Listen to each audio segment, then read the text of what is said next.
નમસ્કાર દર્શક મિત્રો, સત્તાની શતરંજ કાર્યક્રમ લઈને હું મોનિકા ફરી એક વખત તમારી સમક્ષ હાજર થઈ છું। દર્શક મિત્રો, આ કાર્યક્રમ અંતર્ગત તમે હર રોજ નવા વિસ્તારની મુલાકાત લ્યો છો અને મતદારોના મૂળ મંતવ્યો પારખવાનો આપણે સૌ કોઈ પ્રયત્ન કરીએ છીએ। તો દર્શક મિત્રો, આ કાર્યક્રમ અંતર્ગત જ આજે આપણે રામપરા રામબાગ વિસ્તારની મુલાકાત લઈ રહ્યા છે।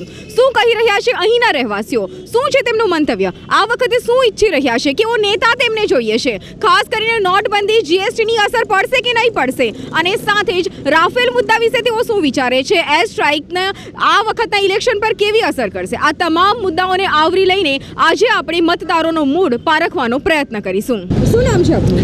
પ્રવીણ પરમાર। અચ્છા પ્રવીણભાઈ, વોટિંગ કરવા જાઓ છો? જઈએ છે। ઓકે, કેવો નેતા ઈચ્છો છો? અમે ભ્રષ્ટ નેતા નથી ઈચ્છતા, અમે એવો નેતા ઈચ્છીએ છીએ કે જે સાચું બોલે, પ્રજાના હિતમાં બોલે અને એમના દરેક કાર્ય પ્રજાના હિતમાં હોવા જોઈએ। સાથે જ અત્યારે ભારત દેશની કઈ એવી સમસ્યા છે જેનું સૌથી પહેલા સમાધાન થાય તેવું તમે ઈચ્છો છો? ભારતની સૌથી મોટી સમસ્યા એક બેરોજગારી પર જ ઊભી છે, કારણ કે દરેક વર્ગને આજે રોજગારની જરૂર છે। તમે જુઓ છો કે જીએસટીથી ઘણી બધી રોજગારોની કમર તૂટી ગઈ, નોટબંધીથી ઘણા બધા આર્થિક પરિવારો નબળા થઈ ગયા। તો નેતા એવો હોવો જોઈએ કે જે પ્રજાના હિતમાં કંઈક એના નિર્ણયો હોય અને એનો સીધો ફાયદો પ્રજાને થતો હોય। પણ અત્યારે પરિસ્થિતિ એવી થઈ ગઈ છે કે દરેક વ્યક્તિ અસમંજસની પરિસ્થિતિમાં છે, એ નિર્ણય નથી કરી શકતો કે એને કરવું શું છે।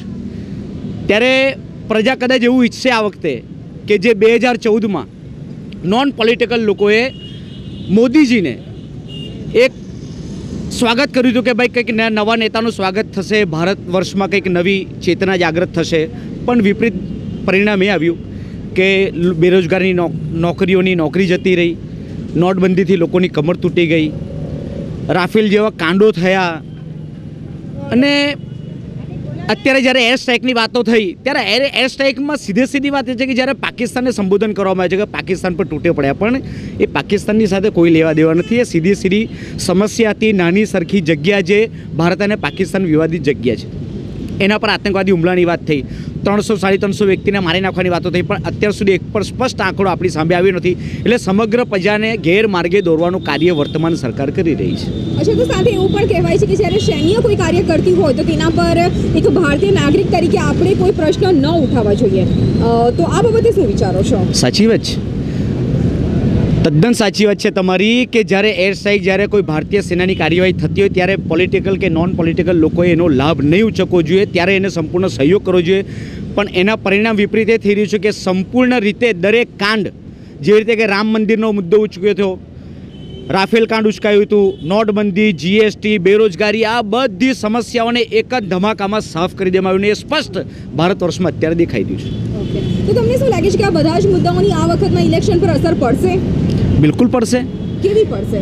જે મુદ્દા 2014માં લોકોની સામે ઊભા કરવામાં આવ્યા હતા કે ભાઈ પ્રજાની સાથે છેતરપિંડી થાય છે, પ્રજાની લૂંટવામાં આવે છે, 60 વર્ષથી લૂંટ થઈ રહી છે, તો 5 વર્ષમાં એવી કઈ લૂંટ બાકી રહી છે જે વર્તમાન સરકારે ન કરી હોય? ઓકે, સાથે જ બીજો એક બી મુદ્દો છે કે રાહુલ ગાંધીજી દ્વારા એક જાહેરાત કરવામાં આવી છે કે જે ગરીબી રેખાની નીચે જીવતા લોકો છે તેના માટે ચોક્કસ એ ગૃહિણીઓના ખાતામાં ચોક્કસ રાશિ તેમના જમા થશે। એને તમે શું વિચારો છો કે એ પણ કોઈ ચૂંટણીનો મુદ્દો કહી શકાય કે એ જે આપેલું વચન પૂરું કરવામાં આવશે? શું લાગે છે તમને? જ્યાર સુધી અમારી દ્રષ્ટિ છે ત્યાં સુધી ગાંધી પરિવાર હોય કે રાહુલ ગાંધી હોય, એમણે જે વચનો આપ્યા છે એ પાડ્યા છે। એમણે 3 રાજ્યમાં જ્યારે ચૂંટાતાની સાથે જ એમણે કીધું કે અમારી સરકાર બનશે એટલે અમે તરત જ ખેડૂતોના દેવા માફ કરીશું, ને 10 દિવસમાં ખેડૂતોના દેવા માફ થઈ ગયા। ત્યારે 2014માં સીધી કહેવામાં આવ્યું હતું કે 100 દિવસમાં અમે કાળું ધન પાછું લાવીશું અને દરેકના ખાતામાં 15 લાખ રૂપિયા જમા થશે। આજે પ્રજા જાણે છે કે એ લોકોના ખાતામાં પૈસા હતા તે પણ સરકારે જમા લઈ લીધા છે, એ કોઈ પ્રજાને 15 લાખ રૂપિયા મળ્યા જ નથી। ત્યારે ઇન્દિરા ગાંધીજી શ્વેત ક્રાંતિ લાવી હતી, ત્યારે મને વિશ્વાસ છે કે રાહુલ ગાંધીજી આર્થિક ક્રાંતિની શરૂઆત કરી રહી છે ભારત વર્ષમાં। પ્રિયંકા ગાંધીના રાજકારણમાં સક્રિય થવા પછી શું લાગે છે કે એની કોઈ અસર પડશે? અસર બિલકુલ પડશે, કારણ કે એક મહિલા વર્ગ છે જે ગાંધી પરિવારથી ખૂબ વર્ષોથી જોડાયું છે, અને ઇન્દિરા ગાંધીજીએ જ્યારે કાયદો લાવ્યા હતા, શ્વેત ક્રાંતિ લાવી કે રહી તેનું ઘર અને ખેડે તેનું ખેતર, ને આજે ખેતરોના આધારે ઘણા બધા પરિવારો સુખી શાંતિ અને સંપત્તિથી જીવી રહ્યા છે, દેન ફક્ત ને ફક્ત ઇન્દિરા ગાંધીજીની હતી। ત્યારે પ્રિયંકા ગાંધીજીનું આગમન પણ એક ઇન્દિરા ગાંધીજીના માર્ગે હશે એવી પ્રજાની પણ એવી લાગણી એવી દેખાઈ રહી છે. ઓકે, તમે વોટિંગ કરવા જશો ત્યારે કયો એક મુદ્દાને ધ્યાને રાખીને ત્યાર પછી તમે તમારો નેતા પસંદ કરશો? જ્યારે હું વોટિંગ કરવા જઈશ ત્યારે મારી દેશમાં 5 વર્ષમાં જે પ્રજા પર જે વીતી છે ને એનું લક્ષ્ય પહેલાં મારું હશે. કારણ કે જે નોટબંધીની લાઇનમાં જે 5-5, 10-10 ને 15-15 દિવસ મહિના સુધી જે ઊભા રહ્યા છે, જે 100 વ્યક્તિઓની મારી દ્રષ્ટિએ હત્યા થઈ છે, એ મરી નથી ગયા પણ એની હત્યા કરવામાં આવી છે પરિસ્થિતિમાં, એ પરિસ્થિતિને ધ્યાનમાં રાખીને જ હું વોટ કરીશ. શું નામ છે તમારું? વિક્કી સોનાવાલા. ઓકે, વિક્કીભાઈ, વોટિંગ કરવા જાઓ છો, કેવો નેતા ઈચ્છો છો? આપણે મોદી સાહેબ જ જોઈએ છે. શા માટે? કેમ કે કામ કરે છે સારું, ને બધી રીતે જીએસટીથી માંડીને બધું કામ તો બધી રીતે સારું થતું છે, અને હજુ સુધી જે થતું છે તે સારું જ કરી રહેલા છે. એટલે અમને તો મોદી સાહેબ જેવા પ્રધાનમંત્રી જોઈએ પાછા. તમારા મતે આ દેશમાં કઈ કઈ સમસ્યાઓ છે જેનો સૌથી પહેલા હલ થવો જોઈએ? કયા મુદ્દાઓને ધ્યાને રાખો છો? મુદ્દાઓને એમ તો પોઈન્ટ પર બધું બોલી જ ગયા છે, એટલે મારે કંઈ બોલા જવું. તમારા મતે કયા મુદ્દા છે, કઈ સમસ્યા છે ભારત દેશની? ભારત દેશની શું છે કે આપણે જે હમણાં જે ઇલેક્શન આવી રહ્યું છે લોકસભાનું, તેમાં પાછા મોદી સાહેબ પાછા જીતીને આવે એવું ઈચ્છે છે. શું નામ છે તમારું? मेरा नाम मजीद खान है. अच्छा, आप कैसा नेता चाहते हैं? हम नेता ऐसा चाहते हैं जो सच्चा और ईमानदार हो. ओके, अभी कौन सी समस्या है जिसका सॉल्यूशन आप चाहते हैं? हम ये चाहते हैं एक तो बेरोजगारी ख़त्म हो, बेरोजगारी ख़त्म हो. दूसरा इंडस्ट्रियल एरिया, हमारा जो सूरत सिटी है ये डायमंड सिटी और टेक्सटाइल सिटी से वो है, प्रख्यात है.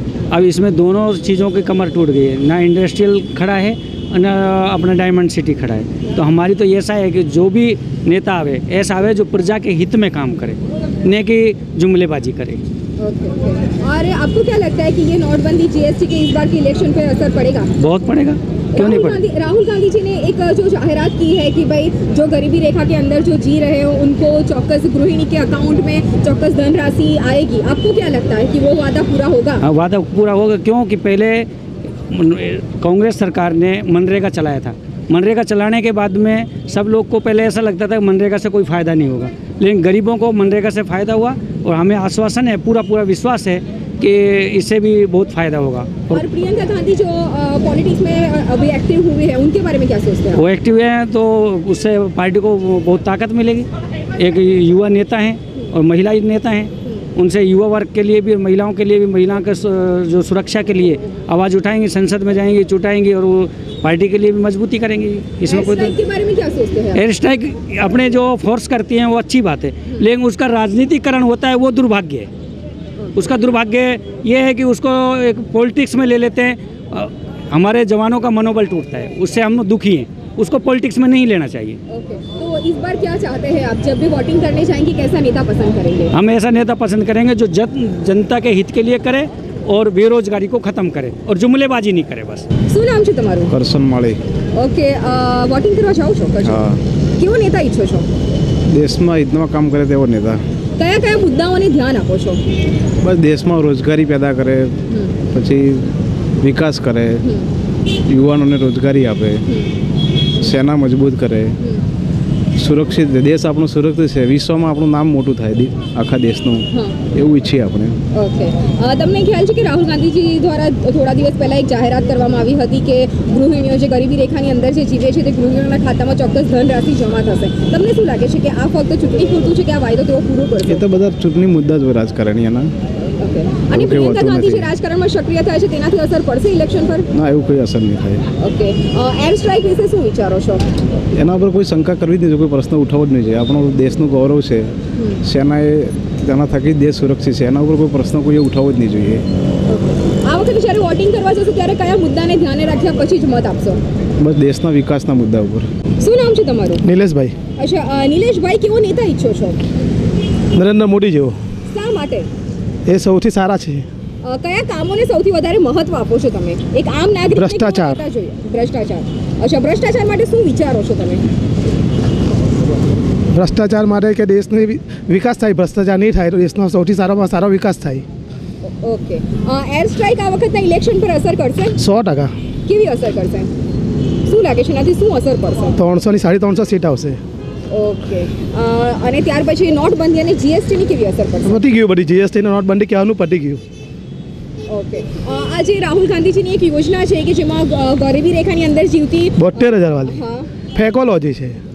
ઓકે હું પણ ચોકીદાર ચોકીદાર. એક અભિયાન જે શરૂ થયું છે એ અભિયાન વિશે શું વિચારો છો? હું બી ચોકીદાર જ છું. નામ છે તમારું? ભાવેશભાઈ. અચ્છા ભાવેશભાઈ, વોટિંગ કરવા જાઓ છો? હા. કેવો નેતા ઈચ્છો છો? આપણે રોજગારી મળે ને આપણે કામ બધાનું સારા મળે એ ટાઈપના જોઈએ છે. આ નોટબંધીને જીએસટીની અસર થઈ ધંધા રોજગાર પર, હા તો તમને લાગે છે કે એની અસર ચૂંટણી પર પડશે? તો પડશે જ ને. ચૂંટણી પર પડશે. એર સ્ટ્રાઇક વિશે જાણો છો? એર સ્ટ્રાઇક થઈ હા. હતી, તો તમને શું લાગે છે કે એની અસર ચૂંટણી પર પડશે ખરી? એની પણ પડશે. ઓકે. અને ત્યાર પછી જે રાહુલ ગાંધીજી દ્વારા એક યોજનાની જાહેરાત કરવામાં આવેલી, ખ્યાલ છે તમને? તો તમને શું લાગે છે કે ખરેખર એ યોજના રાહુલ ગાંધીજી અમલમાં મૂકશે કે પછી અત્યારે ચૂંટણી પૂરતું છે? એ તો ચૂંટણી પૂરતું જ લાગે છે. ચૂંટણી પૂરતું છે.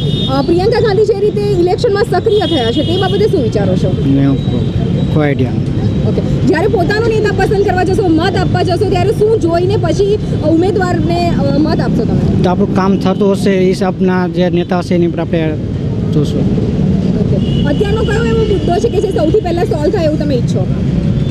અત્યારે તો મેડમ આપણે આઈડિયા નથી. મોંઘવારી જે છે દૂર થાય એવું મેડમ. શું નામ છે તમારું? મીનાબેન બેકરીવાલા. અચ્છા મીનાબેન, વોટિંગ કરવા જાઓ છો હા તો કેવો નેતા ઈચ્છો છો? હે નેતા દેશનું ભલાઈ કરે એવું અત્યારે કઈ કઈ સમસ્યાઓ છે? હે બહુ બધી સમસ્યા તો કઈ કઈ સમસ્યા? ગરીબ મધ્યમ વર્ગવાળાને તો મરવાનો જ વારો આવેલો છે. ઓકે. એના સિવાય એના સિવાય બહુ બધી સમસ્યા, કેમ કે સરકારી કામકાજ તો કોઈ થતું જ નથી. આજે આ કાગળ લાવો, પેલું કાગળ લાવો, ફલાણું લાવો, ઢીકણું લાવો, ધક્કા ખવડાવ્યા કરે, કોઈ કામ કરતું નથી. ગરીબ માણસનો મોરો છે આમાં. ઓકે. ગેસનો બાટલો કેટલો મોંઘો, સ્કૂલની ફી કેટલી, તો ટ્યુશન ક્લાસ બંધ કરાવો, એવું તો કોઈ કરતું જ નથી. ગરીબ માણસ શું, પૈસાવાળાને ગરીબને કોઈ ફરક નથી પડતો.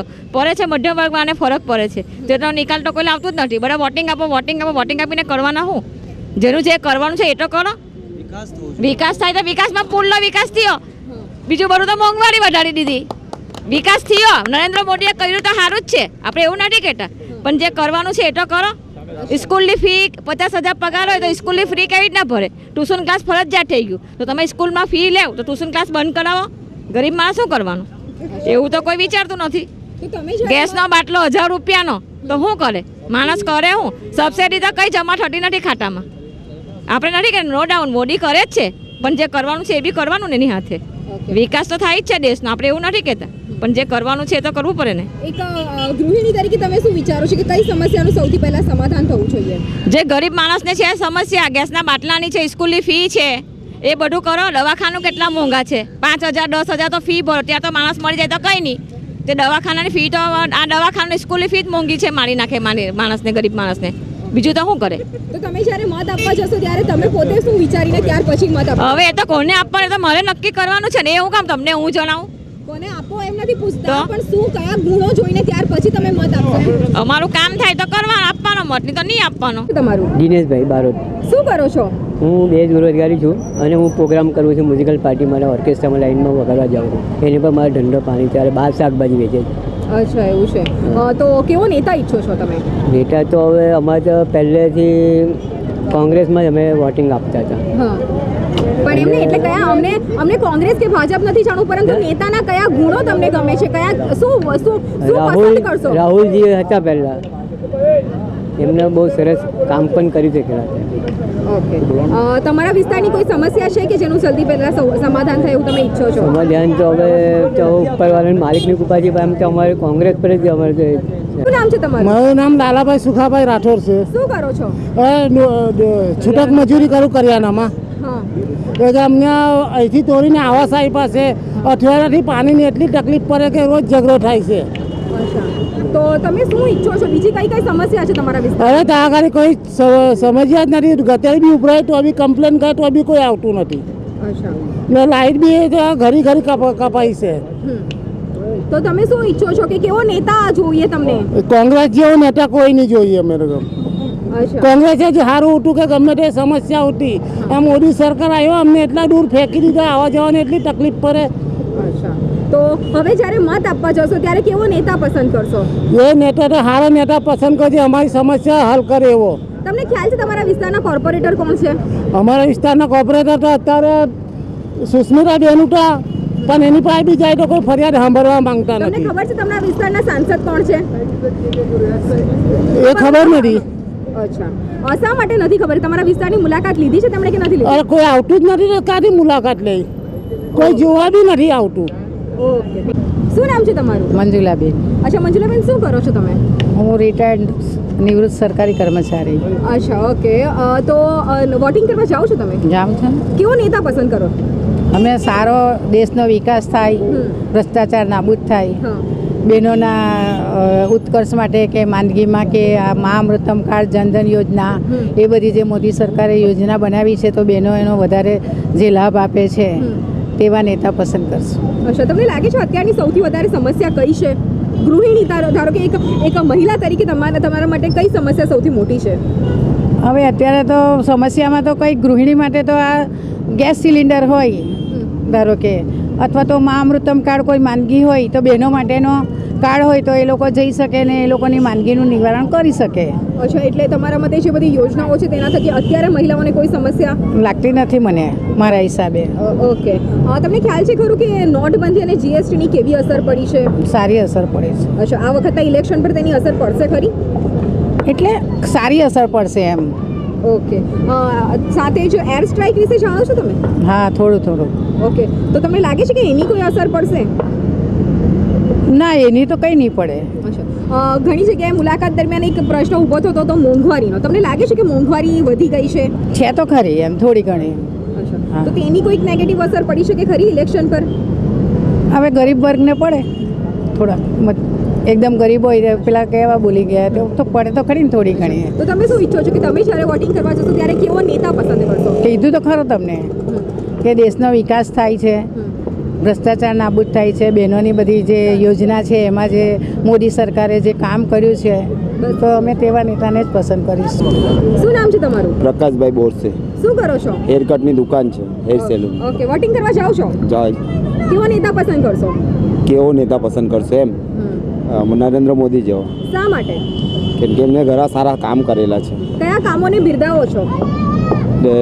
કયા કામો એમ? એ ગરીબો માટે ઘર સારા બનાવ્યા, ઝુંપડપટ્ટીમાં કાઢીને સારા ઘર આપ્યા, લાઇટની સુવિધા આપી, પાણીની સુવિધા આપી, ગેસ લાઇનની સુવિધા આપી, જેને એમને દેશનું બહુ સારું સારું કામ કરેલું છે. આવા નેતાઓ તો દેશને ખરેખર જરૂર છે, નરેન્દ્ર મોદી જેવા નેતા. તમને શું લાગે છે કે અત્યારે ભારત દેશની કઈ સમસ્યા છે જેનું સમાધાન થવું જોઈએ? અત્યારે તો બહુ ઓછી છે, પહેલાં ઘણી બધી હતી. જ્યારે કોંગ્રેસનું રાજ હતું ત્યારે ઘણી સમસ્યા હતી. હમણાં તો લગભગ 50% સમસ્યા જે દૂર થઈ ગઈ છે આપણા દેશની. હવે જો સાહેબ 2019માં આવશે તો બધી સમસ્યાનું નાબૂદ થઈ જશે, દેશમાં વિકાસ જ વિકાસ રહેશે. તમારા મતે વિકાસ એટલે શું? વિકાસ એટલે બધા જે સારા કામ થાય છે ને વિકાસ કહેવાય. જે સારું બ્રિજ આપે, લોકોને રહેવાની સુવિધા આપે, સારું કામ આપે, વળતર આપે લોકોને જે મહેનત કરે છે એનું, એને વિકાસ કહેવાય. બીજું શું કહેવાય? સત્તાની સતરંજ કાર્યક્રમ અંતર્ગત આજે આપણે રામપરા રામબાગ વિસ્તારના જે રહેવાસીઓ છે તેની મુલાકાત લીધી અને તેમના મંતવ્યો શું છે તે જાણવાનો પ્રયત્ન કર્યો. અને ખાસ કદાચ કહી શકાય નહીં કે અહીંયા બંને બાજુનું આપણે મંતવ્ય જાણી શક્યા હતા કે ક્યાંક એક તરફ મોદીની લહેર છે તો બીજી બાજુ રાહુલ તરફનું આકર્ષણ પણ અહીંના રહેવાસીઓમાં જોવા મળ્યું હતું. પરંતુ સચોટ પરિણામ તો ચૂંટણીના પરિણામ આવ્યા બાદ જ આપણે સૌ કોઈ જાણી શકીશું. કેમેરામેન જિગ્નેશ પંડ્યા સાથે Monica Parmar, S9 news, Surat.